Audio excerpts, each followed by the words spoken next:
Hello बच्चों, कैसे हो आप सब। आई एम श्योर कि आप सब बढ़िया होगे और आपकी पढ़ाई भी एकदम शानदार चल रही होगी। मैं हूं आपकी आरती मैम।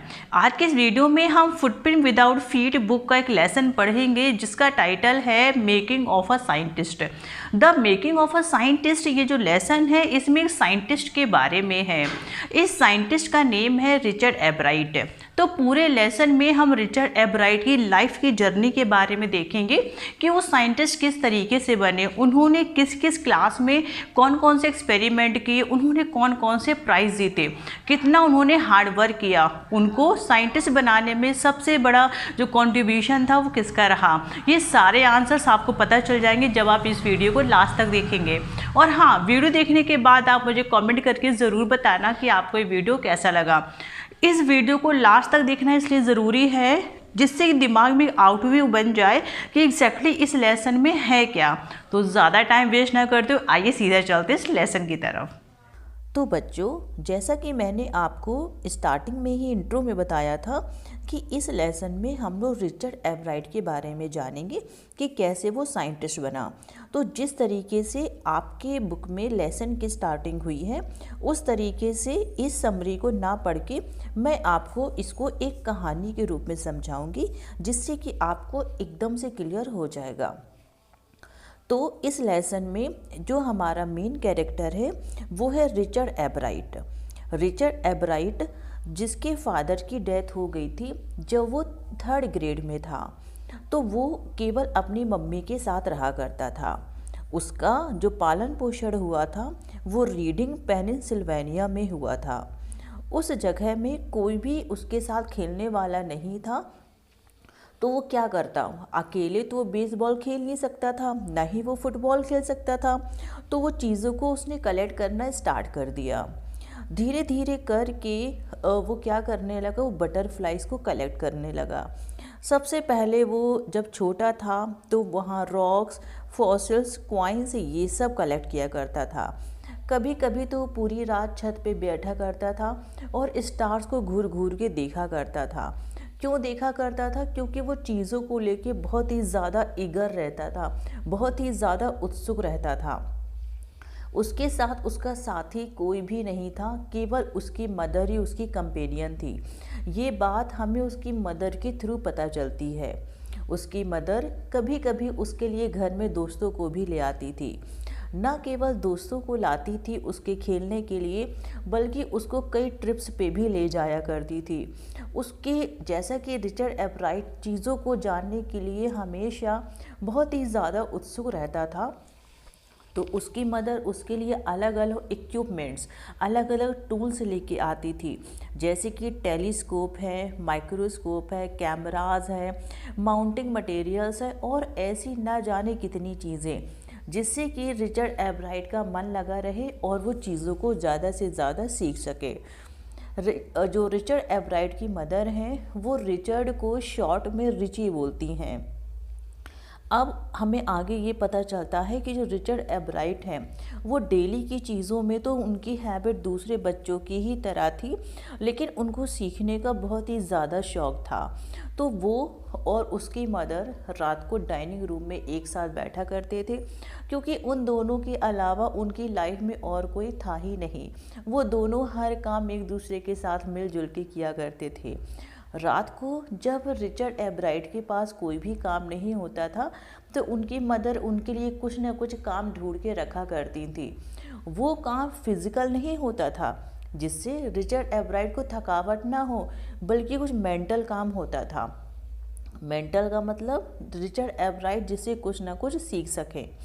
अब जब तक रिचर्ड एब्राइट 2nd ग्रेड में आते हैं तो वो अपने आसपास के एरिया की सभी 25 स्पीसीज़ और बटरफ्लाई की कलेक्ट कर चुके होते हैं। 25 स्पीसीज़ का मतलब 25 वैरायटी की, 25 तरीके की अलग अलग बटरफ्लाईज ही कलेक्ट कर चुके होते हैं। अब वो उसके आगे बटरफ्लाई के लिए क्या करें, तो शायद ये उनका बटरफ्लाई कलेक्शन लास्ट ही होने वाला था कि तभी एक चीज़ इनके साथ बहुत ही ज़्यादा अच्छी हो जाती है। वो ये हो जाती है कि इनकी मदर इनको एक बुक गिफ्ट करती हैं और उस बुक का जो टाइटल था वो था the travels of monarch x. वो जो बुक थी वो पूरी बटरफ्लाई के ही ऊपर थी। ये इस बुक में रिचर्ड एब्राइट ने पढ़ा कि इनको ये सर्च करना था कि जो बटरफ्लाइज हैं वो सेंट्रल अमेरिका क्यों चली जाती हैं। जैसा कि कई बार मैंने आपको बताया कि रिचर्ड एब्राइट को चीज़ों को सीखने का बहुत ही ज़्यादा शौक़ था, तो ये बहुत ही ज़्यादा क्यूरियस हो गए, बहुत ही ज़्यादा उत्सुक हो गए यह जानने के लिए कि हाँ, जो बटरफ्लाई है वो सेंट्रल अमेरिका क्यों माइग्रेट करती हैं। और ये जो बुक थी, इस बुक के पीछे रीडर्स के लिए कुछ इनविटेशन भी दिए गए थे और ये इनविटेशन गए थे जो कनाडा में टोरंटो यूनिवर्सिटी के जो प्रोफेसर थे डॉक्टर फ्रेडरिक ए यूरकुहार्ट, उन्होंने ये इनविटेशन भी दिए थे कि जो भी इस बुक को पढ़ेगा वो ये सजेशन मुझे मेल करके बताएगा, मुझे मैसेज करके बताएगा कि जो बटरफ्लाई हैं वो सेंट्रल अमेरिका की तरफ माइग्रेट क्यों करती हैं। अब रिचर्ड एब्राइट को एक रीज़न मिल गया था बटरफ्लाई पे रिसर्च करने का। उन्होंने क्या किया कि जो बटरफ्लाई कलेक्शन का सीज़न था वो बस एंड ही होने वाला था, तो रिचर्ड एब्राइट ने क्या किया, कुछ पकड़ा, उनको टैग किया और उनको फिर से फ्री कर दिया और टैग किया तो उसमें ये लिख दिया कि जिसको भी ये बटरफ्लाई मिले वो क्या करे, वो डॉक्टर उरकुहार्ट के पास भेज दे। लेकिन बड़ा ही डिसअपॉइंटेड था कि उन्होंने जितनी भी बटरफ्लाई टैग की थी उनमें से केवल 2 ही बटरफ्लाई को पकड़ा गया और वो भी सिर्फ 75 माइल्स की दूरी पे। जब रिचर्ड एब्राइट को ये पता चला कि 75 माइल्स की दूरी में केवल 2 ही बटरफ्लाई को पकड़ के वहाँ तक भेजा गया तो उनको बहुत ही ज़्यादा गुस्सा आया। गुस्सा आने का रीज़न भी था कि उन्होंने बटरफ्लाई को टैग करने के लिए अपने घर का जो बेसमेंट था वो पूरी तरीके से चेंज कर दिया था। अब वो जो उनके घर का बेसमेंट था उनमें हज़ारों बटरफ्लाई की जो लाइफ साइकिल थी वो रिचर्ड एब्राइट ऑब्जर्व कर रहे थे। एक जो बटरफ्लाई की जो एक लाइफ साइकिल होती है वो क्या होती है, सबसे पहले तो रिचर्ड एब्राइट ने मोनार्क, फीमेल मोनार्क के एग्स को लिया, एग से फिर वो कैटरपिलर बने, कैटरपिलर से वो प्यूपा बने और प्यूपा से वो एडल्ट बटरफ्लाई बने थे। एडल्ट बटरफ्लाई बनने के बाद ही रिचर्ड एब्राइट ने उनको टैग किया था। अब बताइए, इतनी मेहनत करने के बाद, पूरी लाइफ साइकिल देखने के बाद, अपने घर के बेसमेंट पे ढेरों बटरफ्लाइज को रेज करने के बाद रिजल्ट कुछ भी निकल के नहीं आया, तो रिचर्ड एब्राइट बहुत ही ज़्यादा इस चीज़ से डिसअपॉइंटेड हो गए। अब रिचर्ड एब्राइट के साथ एक चीज़ और भी ज़्यादा ख़राब हो गई और वो ये ख़राब हो गई कि जब ये 7th ग्रेड में थे तो ये एक काउंटी साइंस फेयर पे गए और वहाँ पे उस साइंस फेयर की चकाचौंध को देख के ये वहाँ पे पूरी तरीके से खो गए। अब जब वहाँ पे जो बहुत सारे लोग थे अपना अपना एक्सपेरिमेंट शो कर रहे थे तो उसमें रिचर्ड एब्राइट को कुछ भी नहीं मिला, कोई भी उन्होंने प्राइज़ नहीं जीता। उसका रीज़न ये था कि उस काउंटी साइंस फेयर में जितने भी लोग आ रहे थे वो सभी कुछ न कुछ अपना रियल एक्सपेरिमेंट दिखा रहे थे, जबकि जो रिचर्ड एब्राइट थे उन्होंने केवल स्लाइड के थ्रू एक फ्रॉग के टिश्यू को दिखाया हुआ था। जब रिचर्ड एब्राइट को कोई भी प्राइज़ नहीं मिला तो उन्हें बहुत ही ज़्यादा बुरा लगा और वो तुरंत ही इस बात को समझ गए कि केवल स्लाइड दिखाने से कुछ भी नहीं होगा, मुझे भी अगर प्राइज़ जीतना है, मुझे भी अगर साइंस की फील्ड में कुछ आगे अच्छा करना है तो मुझे भी रियल एक्सपेरिमेंट करके दिखाने पड़ेंगे। रिचर्ड एब्राइट तो वैसे भी बहुत ही ज़्यादा कॉम्पिटिटिव थे, उनको ये बात बिल्कुल भी बर्दाश्त नहीं हुई कि उनको कोई भी प्राइज़ नहीं मिला। उन्होंने तुरंत ही फिर उन्हीं प्रोफेसर को मीन्स टोरंटो यूनिवर्सिटी कनाडा के प्रोफेसर डॉक्टर फ्रेडरिक ए उर्कुहार्ट को फिर से लेटर लिखा और सजेशन मांगा। उन्होंने तो कुछ ही सजेशन मांगे थे, बदले में उनको ढेर सारे सजेशन मिल गए और उन सजेशंस की वजह से न केवल एक साल, बहुत सारे सालों तक रिचर्ड एब्राइट बहुत ही ज़्यादा बिजी बने रहे और उन सजेशंस के अकॉर्डिंग ही एक्सपेरिमेंट करके इन्होंने बहुत सारे प्राइज़ जीते। जैसे कि देखो, जब ये 7th ग्रेड में थे तो इनको कोई भी प्राइज़ नहीं मिला था। जब ये 8th ग्रेड में पहुँचे तो इन्होंने एक्सपेरिमेंट किया एक वायरल डिसीज़ के ऊपर। इनको ये लगता था कि जो वायरल डिसीज़ है वो हर साल बहुत सारे ऑल मोनार्क, जितने भी मोनार्क कैटरपिलर्स हैं उनको मार देती है। और ये जो वायरल डिसीज़ है ये किसकी वजह से होती है? ये बीटल की वजह से होती है। इस चीज़ को प्रूव करने के लिए इन्होंने बीटल और मोनार्क कैटरपिलर को साथ में ही रेज़ किया मतलब इनको साथ में ही पाला। और रिज़ल्ट क्या निकल के आया कि नहीं, जो वायरल डिसीज़ है वो बीटल की वजह से नहीं होती है और ना ही उस वजह से जो मोनार्क कैटरपिलर होती है उनकी डेथ होती है। और इस बार इन्होंने केवल इसको एज अ थ्योरी नहीं दिखाया बल्कि इसका रियल एक्सपेरिमेंट करके भी दिखाया और इन्होंने प्राइज़ जीता। अब जब ये 9th ग्रेड में पहुँचे तो 9th ग्रेड में इन्होंने एक थ्योरी को टेस्ट किया।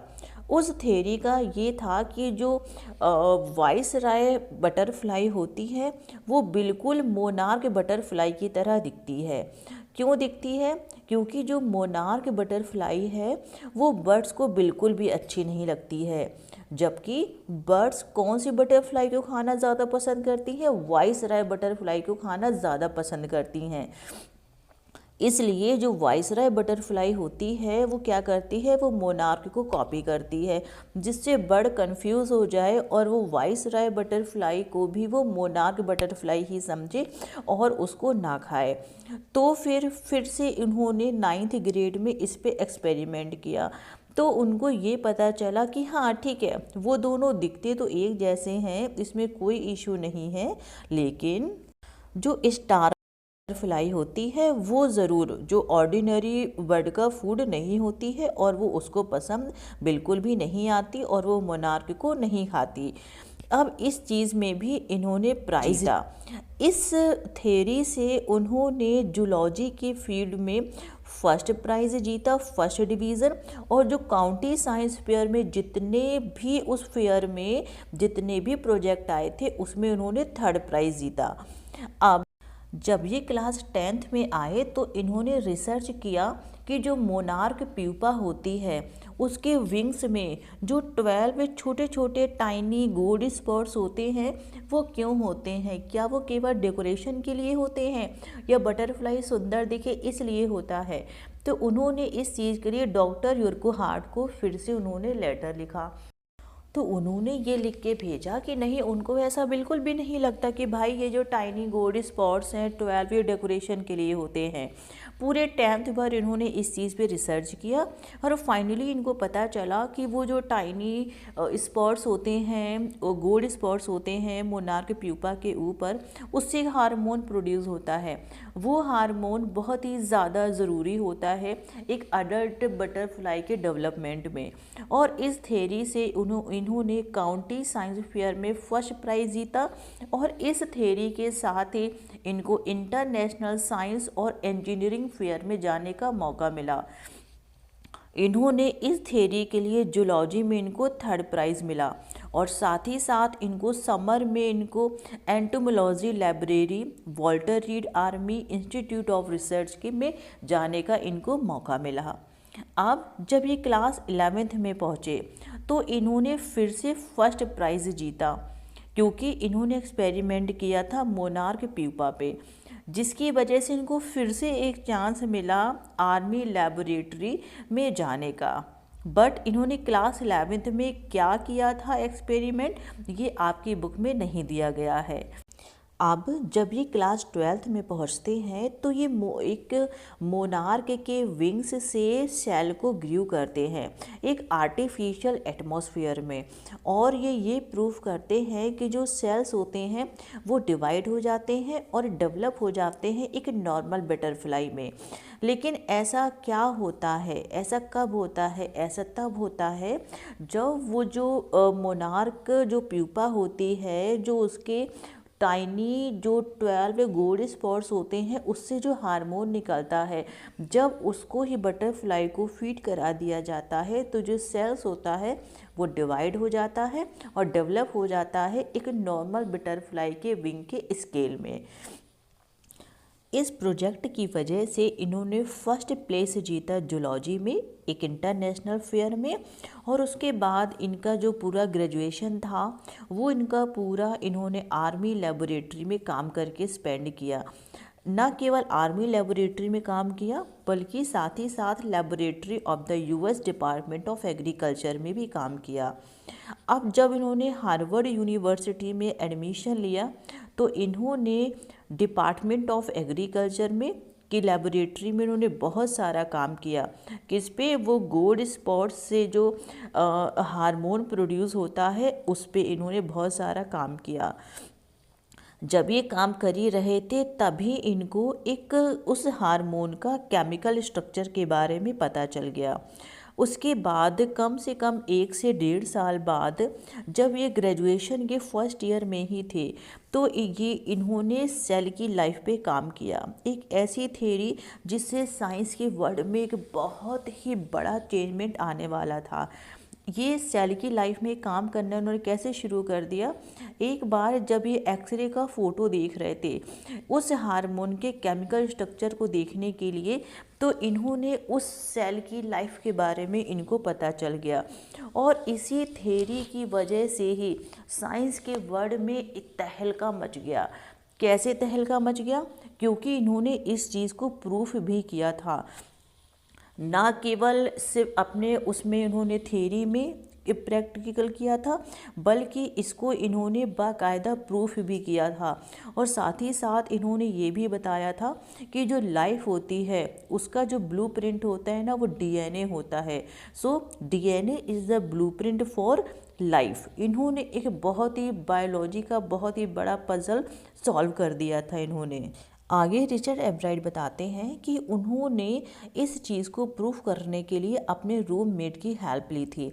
उनके रूममेट का नेम था जेम्स आर वोंग। इन्होंने पूरी रात बहुत सारे ड्राइंग पिक्चर्स बनाए और इन्होंने प्लास्टिक के मॉडल्स भी बनाए मॉलिक्यूल्स के, ये दिखाने के लिए कि वाकई में चीज़ें किस तरीके से होती हैं। पहले तो इन्होंने इसको प्रूव किया, बाद में उन्होंने इस थ्योरी को पेपर में भी एक्सप्लेन किया था। ये बड़े सरप्राइज़ की ही बात थी कि हार्वर्ड यूनिवर्सिटी में ये हाईएस्ट ऑनर्स के साथ इन्होंने अपना ग्रेजुएशन किया हुआ था। इनकी क्लास में 1510 स्टूडेंट थे जिसमें इनकी सेकंड पोजीशन आई थी। उसके बाद इन्होंने अपने एक्सपेरिमेंट को पूरा कंटिन्यू इन्होंने किया अपनी थ्योरी को प्रूव करने के लिए। इनका मानना था कि अगर एक बार इनकी थ्योरी प्रूफ हो गई तो लाइफ की प्रोसेस को समझना बहुत ही ज़्यादा इजी हो जाएगा, और अगर लाइफ की प्रोसेस समझ आ गई तो बहुत सारी जो टिपिकल डिसीज़ेज़ हैं जैसे कि कैंसर हो गई और भी अदर टिपिकल जो डिसीज़ेज़ हैं उनको रोकना बहुत ही ज़्यादा इजी हो जाएगा। अब रिचर्ड एब्राइट ने साइंटिफिक वर्ल्ड में एक बहुत ही बड़ा चेंजमेंट ला दिया था, सिर्फ ये ला के कि जो सेल की लाइफ होती है उसकी थ्योरी एग्जैक्टली है क्या। जो रिचर्ड एब्राइट हैं, अब आप देखो ये समझो कि वो छोटे थे, उनके पास कोई खेलने के लिए नहीं था, इसलिए उन्होंने बटरफ्लाई को कलेक्ट करना स्टार्ट किया था। लेकिन धीरे धीरे ये जो क्यूरोसिटी है जो क्लास फर्स्ट सेकंड थर्ड से स्टार्ट हुई थी, इसने ले जाके रिचर्ड एब्राइट को कहाँ पे लाके खड़ा कर दिया था। ये केवल उनकी क्यूरोसिटी ही नहीं थी, क्यूरोसिटी के साथ साथ उनका बहुत ही ज़्यादा हार्ड वर्क था, और इस हार्ड वर्क में जो सबसे ज़्यादा कंट्रीब्यूशन था वो था इनकी माँ का। इनकी मदर ना ही इनको वो बुक गिफ्ट करती, ना ही टोरंटो यूनिवर्सिटी के प्रोफेसर इनको आइडिया देते, और ना ही ये सब काम करते, क्योंकि जब इन्होंने 25 स्पीसीज़ बटरफ्लाई की कलेक्ट कर ली थी तभी शायद इनका इंटरेस्ट वहाँ पे लूज़ होने लगा था। बट उस बुक की वजह से ये बहुत ही ज़्यादा आगे बढ़ चुके थे अपनी लाइफ में।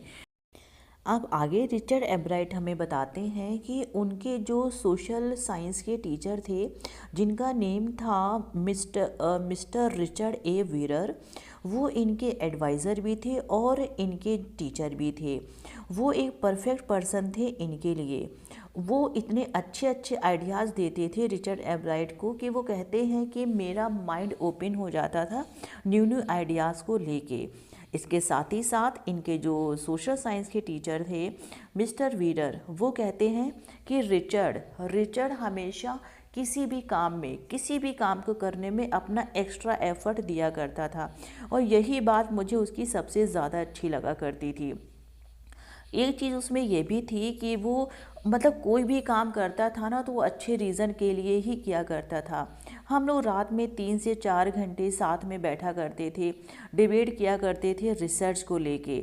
ना केवल रिचर्ड एब्राइट, केवल ऐसा नहीं था कि वो बटरफ्लाई ही कलेक्ट करते रहते थे, अदर चीज़ों में उनका इंटरेस्ट नहीं था। जो रिचर्ड एब्राइट हैं वो एक बहुत अच्छे पब्लिक डिबेटर भी थे।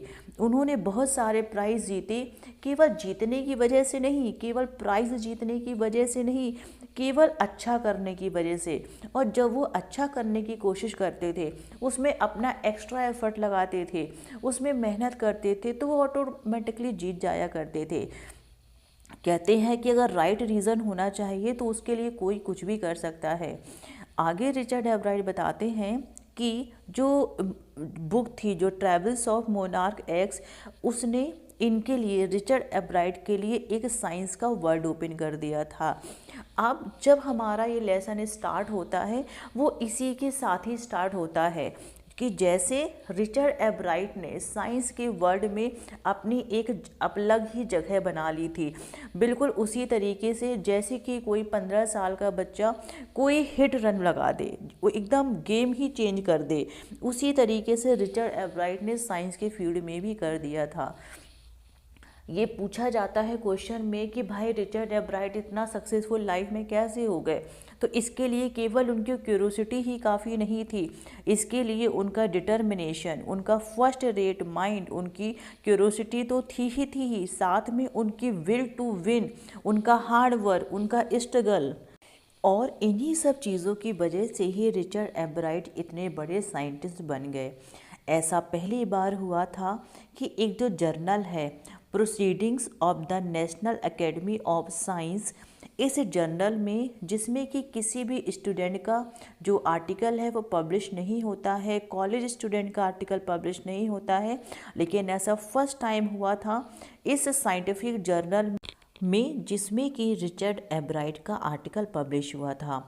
और रिचर्ड एब्राइट ने कभी भी साइंस की फील्ड में अपनी क्यूरियोसिटी को लूज़ नहीं किया था, कभी भी अपना इंटरेस्ट नहीं खोया था।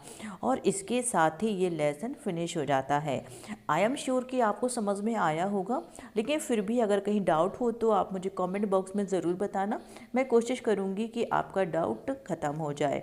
बाकी आप इसके सारी क्लासेस, किस क्लास में इन्होंने कौन सा एक्सपेरिमेंट किया था, कौन सा प्राइज़ जीता था, ये आप ज़रूर याद कर लेना, तो नो डाउट कि आपका क्वेश्चन सॉल्व हो जाएगा। तो आज के वीडियो में बस इतना ही।